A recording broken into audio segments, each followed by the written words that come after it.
Okay, we got it to work. Okay, Be'ezat Hashem, Na'aseh v'natzliach. I want to welcome you to IRONSIDE Lunch and Learn as we continue our weekly class about Parashat Shavua. I want to thank our hosts, Ofer Mizrahi and Judah Mendel, for allowing us to use the space and putting this together. I want to thank our sponsor, Hummus Factory, for giving us all this beautiful fresh food that we enjoy every single week. I want to say a special thank you for the people that are in audience today. We have our good friend Dotan and our good friend Pesa. Stopping in the middle of the day and coming to the Divrei Torah is not a simple thing. Hashem give you all that your heart desires. This week's parasha is Parashat Meeketz. So just to catch you up, we're in a 4-week period. This is 4 weeks where we're going to deal with Yosef and his brothers. We're almost have like a lens looking in on a family of what's going on with them. Which family? Our family. The family of Abraham, Yitzchak, and Yaakov and his 12 children. And this week's parasha is the parasha where Yosef is still in prison and the king Paro has his dreams. But before we jump into this week's parasha, every once in a while in these classes we like to take a certain character out of the Bible and zoom in on them. Zoom in to see what we can learn from them. In the past we did Abraham, we did Yitzchak, we did Yaakov, we did Sarah Imenu, we did a few, we did Moshe, we even did Aharon. I thought today would be a perfect time to zoom in on Yosef Hatzadik. Sit back and enjoy the biography of Yosef. We'll go from beginning to end and everything in between, and we can see some things that are hidden and are not visible to us when you read the plain text. Some beautiful midrashim, and at the end, Be'ezat Hashem, we'll also see some of the things that we can learn out from the way that he lived his life. So, in last week's parasha, we're introduced to Yosef. He's 17 years old. He was learning with his father for 14 years, from the age of 3 to the age of 17. He was a very handsome boy. Yafeh mar'eh ve'yafeh to'ar. He had very good looks. He spent 14 years learning with Yitzchak. Last week's lesson, we had a great lesson about the importance of 14 years of education. We went into that in depth. But I'd like to start in last week's parasha. It says over there in last week's parasha, Ele toldot Yaakov, Yosef ben 17 shana. So, Ele toldot Yaakov, these are the offsprings of Yaakov. Should we start with Reuven, Shimon, Levi, Yehuda? Go down the line. Why is it the offsprings of Yaakov is Yosef and they mention nobody else? Because he was the most important. Yosef actually was the highest in stature spiritually and the highest in stature now in Mitzrayim. But Yosef, if you look at it, when we mentioned, for example, in Sukkot, who are the 7 ushpizin? Who are the 7 guests that we invite? We have Abraham, Yitzchak, Yaakov, Yosef, Aharon, Moshe, David, and some say Shlomo HaMelech. It's a very unique club to be part of this ushpizin. How do you make it in there? As a matter of fact, the next pasuk says, Yosef ben 17 shana, he was ben 17 shana, he was 17 years old. Haya ro'eh et echav batzon. He used to be a sheep herder. Vehu na'ar, and he was a young boy. Rashi tells us what's vehu na'ar. I'll read it to you. It says vehu na'ar shaya oseh ma'aseh na'arut metaken besa'aro memashmesh be'enav kedei shnireh yafeh. He used to do his hair. He used to fix his eyes. He used to beautify himself. והוא נאה את בני בינה ובני זיפה נשי אביו, ויבא יוסף את דיבתם רעה אל אביהם. And he went and he did, the rabbis tell us that not to understand it this way, but just so we can understand it on a plain level, on a simple level, that he spoke Lashon Hara about his brothers. He went and he snitched on his brothers to their father. Now, if you go to the next pasuk, it says, V'Yisrael ahav et Yosef mikol banav. He loved him out of all of his children. And in the next pasuk it says, Vayru echav ki oto ahav aviyeh mikol echav v'yisnehu oto. His father loved him, his brothers hated him. So you have to understand, where does this stem from? Yosef thinks he's doing the right thing. His brothers are thinking that something else is going on. If you look at history, we see that Avraham had 2 kids. He had Yitzchak and Ishmael. Yitzchak is the Ikar, Ishmael is the Psolet. You see that the progeny of Am Yisrael continued through Yitzchak, and Ishmael was sent away. Yitzchak had 2 children. He had Esav and Yaakov. Yaakov became the Ikar, and Esav became the Psolet. And we continued. When it came to Yaakov, the brothers said, here we go. History is repeating itself. Our father has a favorite. It's Yosef. Yosef is going to become the Ikar, and we're going to become the Psolet. So they said, no, we have a reason to hate him. He's no better than us. He's no better than us. But you can see that right now, the dynamics in the family of what's going on with Yosef as a child. Now, his father sends him away to check up on his brothers. And over there, since this is the dynamics of the family, the brothers wanted to kill Yosef. Reuven stands up for him. He says, no, don't kill him. Let's just throw him in a pit. Because he said, put him in a pit.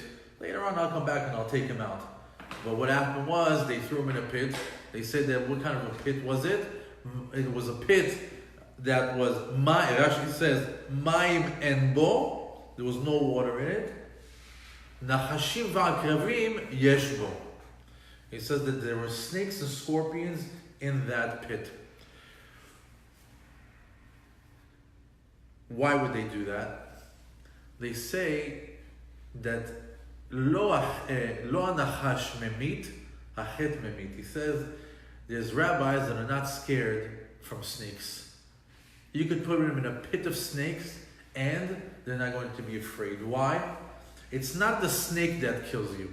It's your sin that kills you. So what they do, they threw him in the pit. If you're so innocent, if you're such a good guy, let me put you into a pit and see. Because if you sin, the snakes will kill you. If not, you'll survive. Ironically, there's something else, the way that we can learn now that Rashi. It says, Habor rek en bo mayim. What's habor? The rabbis tell us habor is the person's head. That's the bor. That's the pit where we put everything else. When it's rek, when it's empty, en bo mayim, what's mayim? Mayim is always Torah. V'habor rek en bo mayim, when the mind is empty, doesn't have Torah, what does it have? Nachashim v'akravim. All these thoughts going inside, everything going in it. You have to be very careful what you put into the bor. And the minute that there's no Torah, right away the nachashim and akravim go, the thoughts, the boredom, and then all of a sudden you're doing something else. That's a side point. But over there, we see that he gets sold. He gets thrown into the pit, along with his special kutonet pasim. What's his kutonet pasim? The special jacket that was given to him by his father. Then they took it away from him. They put it they soaked it in blood. And later on, he was sold to the Ishmaelim. As a matter of fact, Rashi tells us what's kutonet pasim. If you take the word pasim, that's going to be the challenges of Yosef. Pasim, pe, is Potiphar. He's sold as a slave to Potiphar. Then was Sochrim, Ishmaelim, and Midyanim. He switched hands from the Sochrim to the Ishmaelim to the Midyanim. He went from hand to hand until he finally made it to Potiphar's house. As he makes it to Potiphar's house, he's there for 1 year. He was a very good looking boy. Right now he's between the ages of 17 and 18. You could imagine the hormones that are going through that boy's body or that boy's mind. And over there he gets challenged every single day by a very beautiful woman, by the wife of Potiphar. She would change her outfits every single day. The way she would dress up in the morning is not the way she would dress up at night. The hairdo that she had in the morning is not the hairdo she had at night. The perfume she used in the morning is not the perfume she used at night. And you can imagine every day trying to get him. And he wouldn't fail. He would not fail. She tried so hard that she did everything. She threatened to kill him. She promised to give him 1,000 bars of gold if he'd be with her. She created a necklace with a spear on it because Yosef would protect his eyes. He would put his head down. So she said, oh, you don't want to look at me? You're protecting your eyes? She put a necklace on him so that if he puts up his eyes, he would kill himself. He would it would go straight through his neck. She tortured him, just trying to be with him, and he never let up. As a matter of fact, her friends would tell her, why are you so into this kid? You could have anybody. Let him go. What are you preoccupying yourself so much with him? She says, oh yeah? Let me see how you're going to handle it. So, one day she did a party. She handed out to everybody some, the Midrash says, etrogim or vegetables.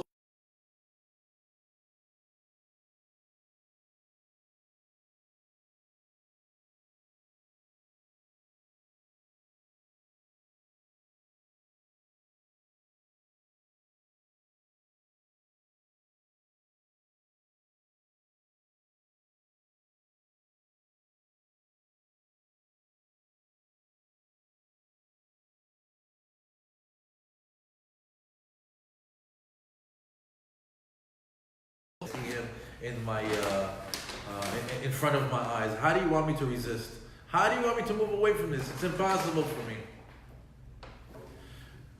After a year of advances at Yosef, finally there was that day. They say it was a national holiday. And on that national holiday, everybody went out to the streets. She acted like she was sick and she couldn't make it. And Yosef didn't want to take any part of it. He was just going to handle, he was in charge of the house of Potiphar. So,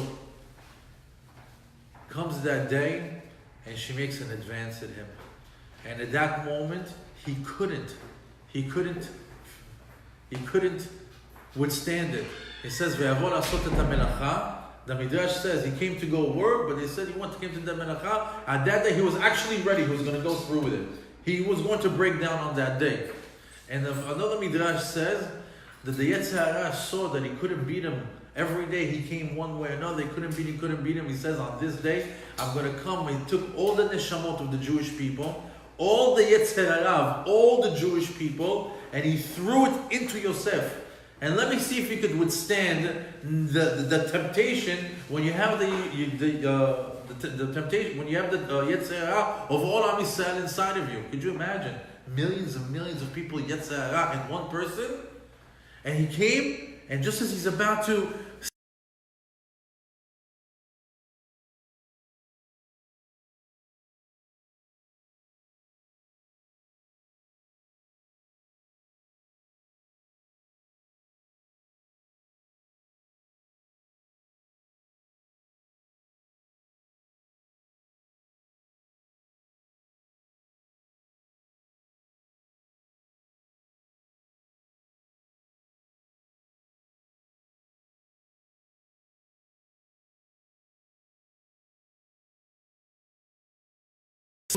and the 10 drops that came out of him were the other 10 that would have been the 10 tribes. He survived it, but at a very high price. What was the high price? She ripped his shirt, she claimed that he made advances at her, and he went to jail. And you know for how many years? 10 years he was in a pit. 10 years he was in jail. And while he was in jail, you know how he was? He was happy. He was upbeat. He had faith. He had emunah. Every time that he would speak, he would just say Hashem, Baruch Hashem, Be'ezrat Hashem, Im Yirtzeh Hashem. He was so happy, and he was such a unique individual. The police officer, what do they call the guy that's in charge of the jails? The warden. The warden of the jail gave him the jail. He says, "You handle it. You run the whole thing. You're an unbelievable person. Run the whole system over here." For 10 years, he's in jail.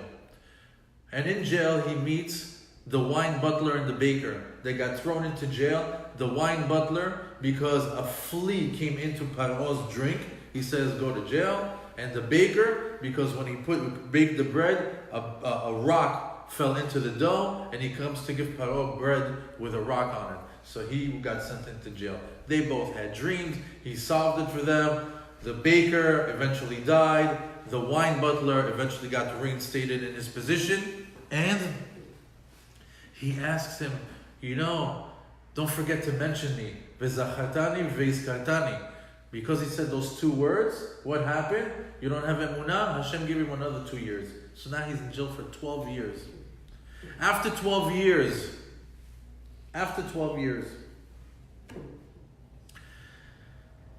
Paro has a dream that nobody can solve.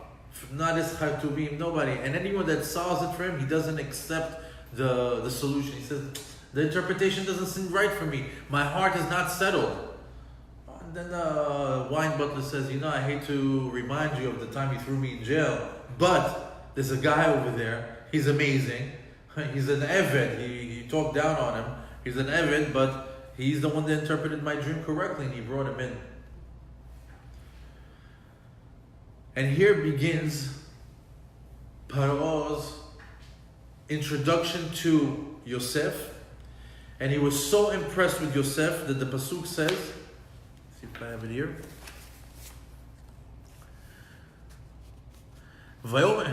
After he interpreted his dream, it says, he says it was settled in his mind. He found favor in that interpretation in his eyes, all the other servants that actually were trying to interpret for him. Is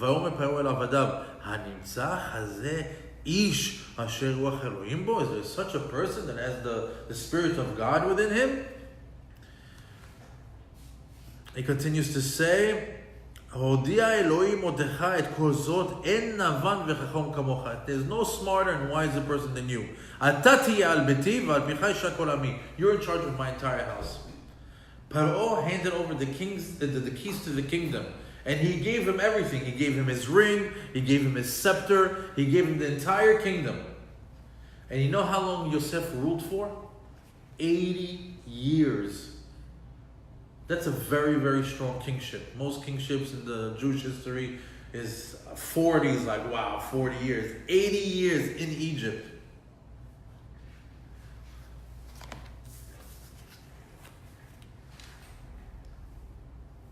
As a matter of fact, he could have been a total ruler. He could have taken over Egypt completely. This is a beautiful midrash from Me'am Loez that says, one of the conditions to being a king in Egypt is that you have to speak 70 languages. And if you're able to speak 70 languages, you can rule. And as a matter of fact, there were 70 steps to the throne of Paro. So later on, maybe in a few parashiyot from now, I think it's Parashat Vayechi, when Yaakov passes away and Yosef wants to go bury him in Israel, or in Canaan at that time, Paro doesn't want to let him go. He says, if you leave, I don't know who's going to take care of all this. You've been doing such a great job. I don't trust you to go. You're going to go to Canaan, you're going to pick up Canaan. You can't go. So Yosef tells him, what do you mean I can't go? I have to go bury my father. I promised him. So he tells him, if you go, I'm not. He says he forbade him to go. So Yosef comes to him and tells him, can I speak with you? He says yes. So he starts going up the stairs. And the first step he tells him, Kif halek, ¿Cómo estás? Then he continues, ¿Cómo allez-vous? And then he goes, Ma shlomcha. He goes step by step, other language. He comes to the 69th step. He goes to him, if I take one more step, I'm going to take over the kingdom. And then he told him, no. Go bury your father and come back. He could have been the absolute total ruler. As a matter of fact, he told him, and not only that, I have history over here. You see that statue that's over there? There's a huge statue of who? Of Sarah Imenu. Remember, Sarah was abducted by Paro. And at that time, he was so impressed with her that he created a special statue for her. So Yosef says, not only can I take over the kingship, but I have royal blood in me. That statue that you see over there, that's my grandmother. He could have been the total ruler of Egypt if he wanted to. Now, after so many years of being together in Egypt, actually there's another beautiful story. Yosef was the only Jew in Egypt. The only Jew. And, how's he going to get married? Where's the shidduch going to come from? So hard. There's practically no Jewish people. The only Jewish people are who? His family, back in Canaan. So how is he going to get married? So I'm going to tell you the story of Yosef and Dinah. This is one of the deepest secrets that is in the Chumash and that is in the Torah with the story of Yosef, and it's something very, very interesting. The story begins like this. Dinah was raped a few weeks ago in a parasha because she went to Shechem. And she was so special that Shechem wanted her for a wife. He went and he asked Yaakov for her hand in marriage, and he came back with the fact that, you can't be part of us until you do a Brit Milah. And he went ahead and he had his entire group of people from Shechem do the same Brit Milah. But Shimon and Levi couldn't tolerate the fact that he raped their sister. They said, "Hakazona ta'aseh achotenu," that's how you're going to treat our sister. So on their third day, they massacred Shechem and all his people. And who's left? Dinah, the daughter of Yaakov, the sister to the 12 tribes. But there's something else. She's pregnant. And now she's pregnant with who? With the child of Shechem.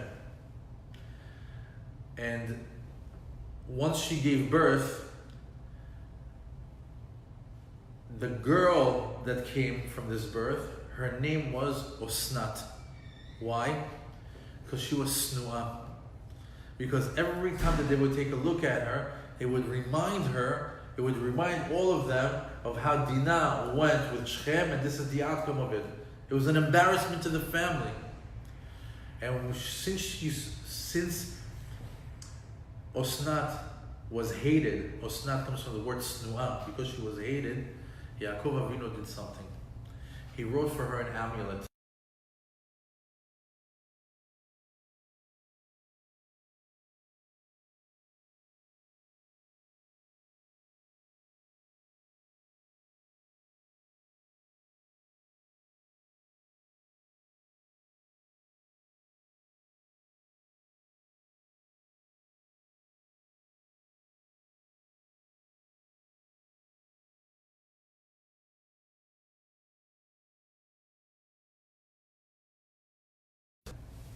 People would throw anything just to get his attention. Well, one day, while he was walking there, he catches one of them, and it happens to be this tas from Osnat. He reads it, it says, "I am Osnat, the daughter of Dinah, from the house of Yaakov," the only Jew in Egypt he was able to find. Because Jew, how do you determine if a person is Jewish? It's according to the mother, not according to the father. Yaakov gave her that tassel and sent her away.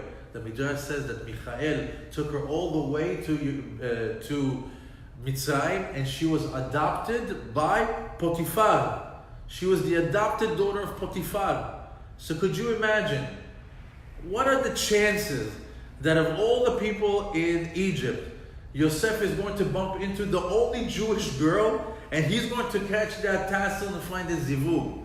Another chizuk over here, when it's time to meet your partner in life, no matter what, you're going to find it. Even if you're the only one in Egypt. And Dinah's daughter Osnat became his daughter. But again, I came to tell you the story of Dinah and Yosef. There's a deeper story over here. Not just that he married her daughter. Not that they had two children together of Ephraim and Manasseh. We go back a few more parashiot. We have the time when Yaakov got married to Leah, and then to Rachel, and they also had the two shfachot. They had the two main servants, Zilpah and Bilhah. So as they're starting to get pregnant, Leah already has 6 kids. Zilpah has 2, Bilhah has 2. Altogether there's 10. Guess what? Leah is pregnant again with her 7th child. And she's saying, wait. I know that there's supposed to be 12 tribes. If I'm going to get pregnant again with the 7th child, that means that my sister, Rachel, is going to have less children than the shfachot. This can't be. My sister Rachel can't have less children or less share of shevatim than the shfachot. Leah prayed that the baby that's in her belly should change to be a girl, because it was a boy. That baby was supposed to be Yosef. But instead of being Yosef, who came out? Dinah. Dinah is the daughter of Leah. So Dinah replaced Yosef in the womb, and then Yosef became the child of Rachel. And Rachel also had Yosef and Binyamin. Now, remember we just said that Yosef now, he's playing with his eyes, he's working with his hair. Why? Because he still had some female tendencies. Because he still came from that swap from boy to girl. Furthermore, there's a pasuk that says, Edut beYosef samo betzeto miMitzrayim. Yosef, his name is Yosef. It's not Yehosef. You'll see that there's a pasuk in Tehillim that says Edut beYehosef. There's a hey over there. How did that hey get there? So it says Edut beYosef samo betzeto miMitzrayim. It's Hashem gave him that hey in the middle of his name to say that he was kosher. The entire time that was in Mitzrayim, it was kadosh. I gave him the hey. But we also know that when we put a hey in a lady's name, right? It's a big segulat. When you have children, Bezat Hashem, when you have girls, it's good that their name has a hey in the end. Why? Because hey is good for, first of all, for zivugim. It's easier to get a partner. Also for priya v'rivya, to have children. That's why, remember, Sarai became Sarah. Hashem gave her the hey so she can bear children. That's why Bilhah had 2 hays. Why? One for her, one for Rachel. Rachel, that's what she was able to conceive for her. You can see that the letter hey has something to do with the girl. So the hey also corresponds to us with Dinah. As a matter of fact, if that's the case, then Dinah means that Dinah needed to get something from Yosef. Now Yosef, we know him as Yosef Hatzadik. So if he's a tzaddik, that means that he transferred over to Dinah some sort of quality. So Dinah has something very interesting in her story also. When Yaakov finally leaves the house of Lavan and he comes with this entourage of his entire family, when we came to introduce Esav to Yaakov's family, 2 things happened. One, Yosef stood in front of his mother, so Esav won't look at her, to protect her, so there's no ayn hara on him. And it says because he protected his mother from having a Rasha look at her, he merited Shabet Porat Yosef, Bet Porat Ala'ayn. Nobody can ever hurt him with ayn hara. Ever. Ayn hara never controlled Yosef. The other thing that happened during that meet-up is that Dinah was put into a box. Yaakov did not want Esav to see his daughter Dinah, So like that, he won't ask him to marry her because he says, I don't want my daughter to go with this thug, with this gangster, with this mobster. I want to protect her. And at the end, he got punished for it. Because it's your brother. Why don't you give him dinah? Because we know that the woman controls the house. If a woman in the house wants to have a religious home, it'll be a religious home. If she doesn't want it to be a religious home, it won't be a religious home. The woman has a lot of power, lashpia, to have an influence on the man. So if she's such a good girl, she's such a tzaddiket, why don't you give it to Esav? Maybe she'll turn him into good. As a matter of fact, what was the problem here? Why doesn't Hashem look at Yaakov and say, hey, you know what, you did the right thing. You protected your girl. You didn't just give her to any yo-yo that came to the house and eat rasha. The problem is that Dinah had the spiritual power of who? Yosef. And if anyone could take Esav and turn him upside down, who would be? Dinah. She had the power. Yosef Hatzadik, his spiritual essence was also available in Dinah. That's why Shem wanted her so much. She was very special. He could have gotten any girls. Typically, people after he rapes a girl, he doesn't want to have anything to do with her. It's a monstrous act, and then they want to do with it. This guy wanted to be with her. I want to marry her. I want to be with her. What was so special about Dinah? Her spirituality. That's why if Yaakov would have given her to Esav, she could have turned completely around. And they say if Esav would have done Teshuvah, it would have been Mashiach. He had that power. Because he had the power to take the kelipot, the deep kelipot, and bring them into Kedusha. He knew how to, if he would have applied himself. So Edud Yosef Samo, that has to do with Dinah. And later on, when this whole story is done with Egypt, and Am Yisrael finally leaves Egypt, the sea splits because of who? Because of who? Many different opinions. One of them is that the sea saw the bones of Yosef. Vayanus. Why? The same way that Yosef nas me'eshet Potifar, and he was so holy. As soon as the ocean saw the bones of Yosef, it also Yanos hayam la'achor, and the sea split for him.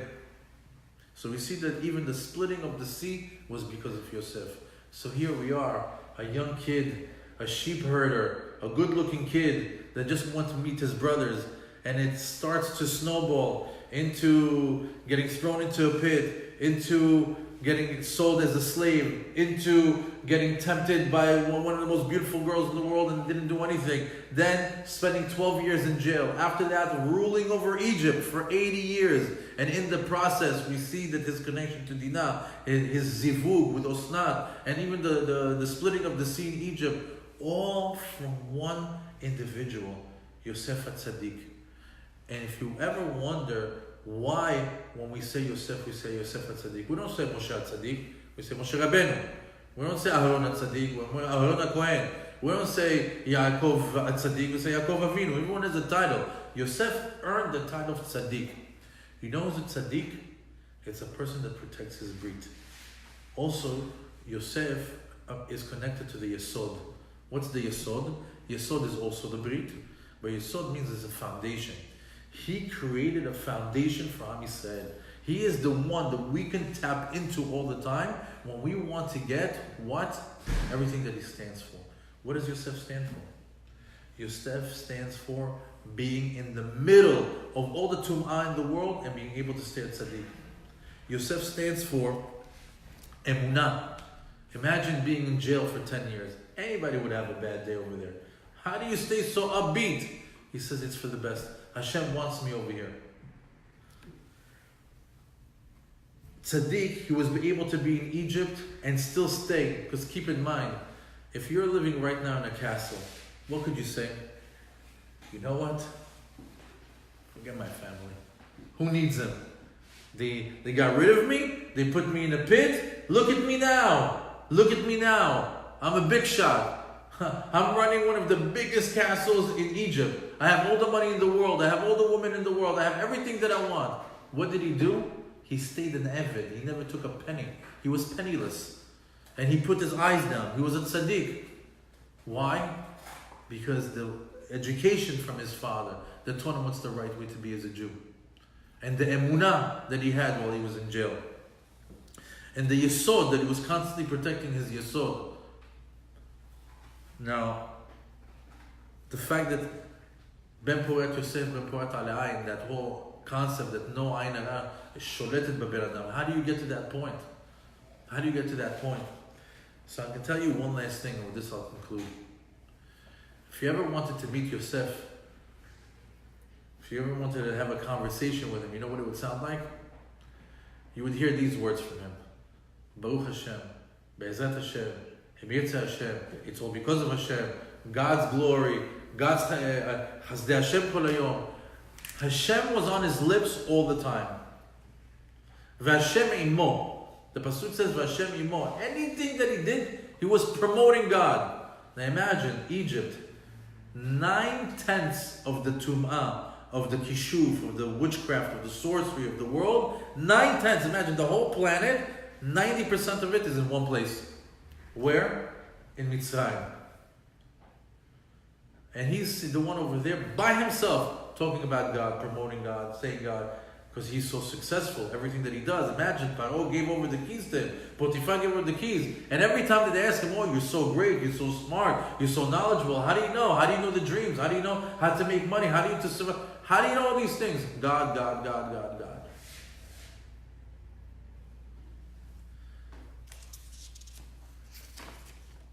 Yosef had God on his lips all the time. How is this connected to this week? How is this connected to our lives? You have to understand that right now we're in the middle of Chag Hanukkah. You know what was one of the things that the Greek Assyrians, that the Yevanim wanted to do? They wanted us to never say Baruch Hashem. They wanted us to never say Yetzer Hashem. They did not want us to have Hashem on our lips. They did not want us to keep Shabbat. They did not want us to keep the Torah. They allowed us to have the book, learn it, but don't perform it. They wanted to demote Hashem. They wanted us to not mention. Everything had to be underground or completely not even practiced or mentioned. And Yosef, ironically, the gematria, the numerical value of Yosef, is Melech Yavan. Who is it? The king of Yavan. What's the difference? It says if this guy wanted to go completely against Hashem, what do we have? We have Yosef. Also, at that time, who was the Melech Yavan? Antiochus. He's the one that wanted to depromote everything that had to do with God. Antiochus, same gematria, Yosef. The same thing, the way that the reason we read so much about Yosef right now, because Yosef was all about promoting Hashem, all about making sure that Hashem is known in the world. And the Yevanim, the time of Hanukkah, wanted it to be the complete opposite. So when we tap into the parashiot in the next few weeks, tap into Yosef. That's the energy over there. It's the energy that's there for our emunah. It's the energy that we have over there for protecting of the Yesod. It's the energy over there of having the Hashem on our lips. Every single thing that Yosef did, he was successful at. As a matter of fact, Potiphar used to do like this to him. Can you get me a cold glass of water? So he would get him a cold glass of water, and as soon as he puts it in his hand, he says, no, I said hot. And the water would turn hot. He says, wow, what's going on? He would go like this. Get me a fork. He would get him a fork, and he says, no, I told you a knife. And it would turn into a knife in his hand. He says, wow, this guy is very, very special. Anything he touches becomes a success. And they tell us, why was it? Why was it Yosef was such a success? Because everything that he opened up his mouth is Hashem. And for this, I'll end you with one last tip. So many people are afraid of Ayin Hara. So many people are saying, the evil eye. People are giving me the evil eye. Oh, this guy's Ayin Hara, don't talk to him. How do you get saved from Ayin Hara? As a matter of fact, they tell us that 99% of the people in the world die from Ayin Hara. Also from Lashon Hara. Imagine, so it's strong. If a majority of the people die because of the evil eye, then we have to pay attention to it. But how do we get saved from it? How do you have a bulletproof vest that nobody can ever give you ayn hara, that nobody can ever hurt you with evil intention? One way. Every time you speak, mention Hashem first. How are you doing today? Baruch Hashem, I'm doing great. I heard you got a new home. Yes, I merited to a new home. Oh, look at that car, brand new car. So you don't say, oh, what a beast of a car, you got to see it. Come take a ride, V6. Don't say, God blessed me I merited to have a brand new vehicle. Or you hear about somebody else. Did you hear about that guy? He just opened up 15 stores. So what do? You right up putting the ayn hara. What do you say? Say, God bless him, and Be'ezat Hashem, he opens up 15 more. Why? Every time you do Baruch Hashem, Be'ezat Hashem, Mitzvah Hashem, nobody can hurt you. That's why nobody can hurt Yosef, because Shem Hashem was on his lips. And Shem Hashem on our lips is what defies the energy of Yavan that wanted to completely desensitize us to our religion, to our Kadosh Baruch Hu. So Be'ezat Hashem, that we merit to be like Yosef Hatzadik, the Be'ezat Hashem, we merit to our zivugim, that out of in a city filled with goyim, your zivug comes to you right in front of your eyes.